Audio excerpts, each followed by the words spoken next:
बिहार की राजनीति में समाजवादी परजीवी नेताओं की एक विचित्र जमात है जो बात तो कर्पूरी ठाकुर और राम मनोहर लोहिया की करेंगे, लेकिन कोई काम धंधा किए बिना ही पशु चिकित्सा महाविद्यालय के चपरासी क्वार्टर से अरबपति बन जाएंगे, इसका पता भी नहीं चलेगा। बीजेपी के प्रदेश अध्यक्ष संजय जायसवाल ने लालू यादव पर एक बड़ा हमला किया है। बता दें कि पिछले ही दिन आरजेडी के प्रदेश अध्यक्ष जगदानंद सिंह की तरफ से जेडीयू और सीएम नीतीश को एक ऑफर दिया गया और यह कहा गया कि जातीय जनगणना और विशेष राज्य के दर्जे की मांग को लेकर जो दो जनहित का मुद्दा है, उस पर अगर सीएम नीतीश बीजेपी से अलग होते हैं तो आरजेडी उनका पूरा समर्थन करेगी, यानी उनका जो सरकार है उसको नहीं गिरने देगी। और जगदानंद सिंह ने यह भी कहा था कि वो तेजस्वी यादव के निर्देश पर ऐसा कह रहे हैं। उसके बाद आरजेडी की तरफ से यह भी बयान दिया गया कि बिहार में राज तिलक की तैयारी होगी और खरमास के बाद बिहार में खेला होगा। जिसके बाद जेडीयू संसदीय बोर्ड के अध्यक्ष उपेंद्र कुशवाहा ने जगदानंद सिंह को धन्यवाद कह दिया,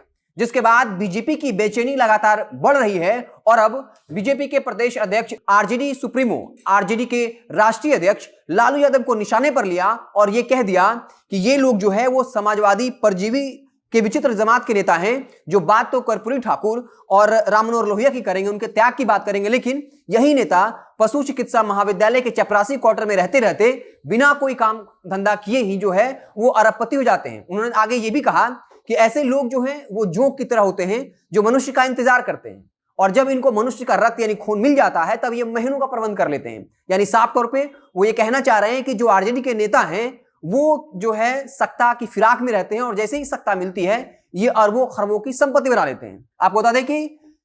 संजय जायसवाल ने आरजेडी के प्रदेश अध्यक्ष जगदानंद सिंह को भी आड़े हाथों लिया और ये कहा कि ये जो समाजवादी परजीवी नेता हैं ये भी एन केन प्रकारेण बिहार की सत्ता में आना चाहते हैं ताकि बिहार में फिर से लूट खसोट बचा सके। और साफ तौर पर यह कहा कि जब 1990 में लालू यादव सरकार में आए थे उसके बाद बिहार की स्थिति ऐसी हो गई जैसी 1947 में थी, इसलिए एक बार अगर फिर से ये लोग सत्ता में आ गए तो फिर से बिहार का बुरा दिन आ जाएगा। इसके अलावा बीजेपी की तरफ से लगातार जो है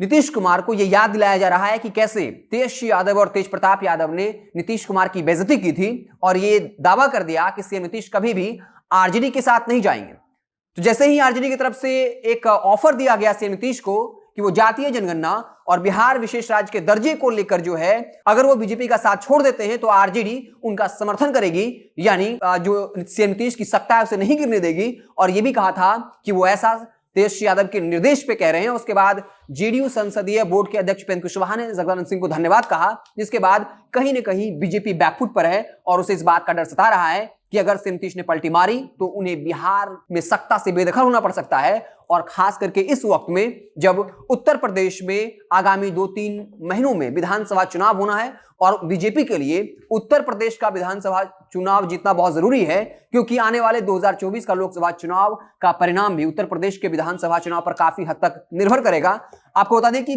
लगातार बीजेपी इसलिए भी डरी हुई है कहीं ना कहीं क्योंकि लगातार सीएम नीतीश जो है बीजेपी नेताओं से नाराज है। सीएम नीतीश लगातार या जेडीयू के जो आलाकमान नेता हैं बिहार के विशेष राज्य के दर्जे की मांग कर रहे हैं। ललन सिंह हो, उपेंद्र कुशवाहा हो, उपेंद्र कुशवाहा ने जातीय जनगणना के मसले पर यहां तक कह दिया था कि अगर बीजेपी उनकी बात नहीं मानती है तब वो सड़क पर आंदोलन करने को तैयार हैं। दूसरी तरफ जो हम पार्टी के राष्ट्रीय जितना मांझी हैं, हम पार्टी के राष्ट्रीय प्रवक्ता दानिश रिजवान ने साफ तौर पे कह दिया है कि अगर आरजेडी जातीय जनगणना के मसले को लेकर सड़क पर उतरती है तो हम पार्टी भी उनका साथ देगी। मुकेश सहनी भी लगातार बीजेपी को आंख दिखा रहे हैं, बीजेपी से उनके रिश्ते ठीक नहीं चल रहे। ऐसी परिस्थिति में बीजेपी अब कहीं ना कहीं बैकफुट पर है और एक बड़ा बयान देते हुए कहा कि नीतीश कुमार को अपनी बेइज्जती याद है, वो कभी भी आरजेडी के साथ नहीं जाएंगे। इसके अलावा बीजेपी के प्रदेश अध्यक्ष संजय जायसवाल ने लालू प्रसाद यादव की तुलना जोंक से कर दी और यह कह दिया कि ये लोग समाजवादी जो है परजीवी नेता की एक विचित्र जमात है जो बात तो बड़ी बड़ी करेंगे, लोहिया और कर्पूरी ठाकुर के त्याग की बात करेंगे, लेकिन अगर ये सत्ता में आएंगे तो फिर बिना कोई काम धंधा किए बिना ही इस तरीके से जो महीनों का प्रबंध कर लेता है सत्ता में आने के बाद ये अरबों खरबों की संपत्ति जमा कर लेंगे। तो अब साफ तौर पर